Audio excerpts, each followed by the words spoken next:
জলসা আর গৃহপ্রবেশ ধারাবাহিকের হাত ধরে আবারও ছোট পর্দায় ফিরেছেন উষসী রায়। তার বিপরীতে নায়কের ভূমিকায় দেখা যাচ্ছে সুস্মিত মুখোপাধ্যায়কে।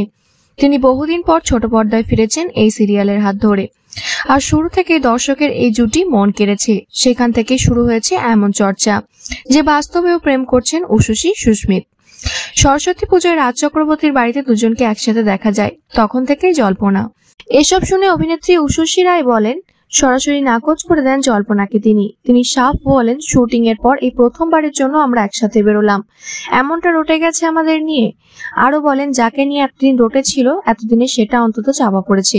আমাকে অনেক প্রশ্নের মুখে পড়তে হয়েছে, যেটা আমি করিনি তা নিয়েও।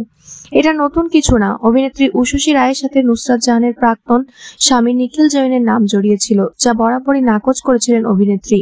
এবারেও তাই। উষসী রায়ের সাথে প্রেমের জল্পনা সুস্মিত বলেন, সোশ্যাল মিডিয়ায় কে কি বলছে খুব একটা চোখে পড়ে না, আমি তো খুব একটা থাকি না এখানে। উষসী সুস্মিত দুজনের মতেই দর্শকদের তাদের অনস্ক্রিন জুটি এতটাই ভালো লেগেছে, তাই বাস্তবেও দেখতে চান বলে চর্চা চলছে।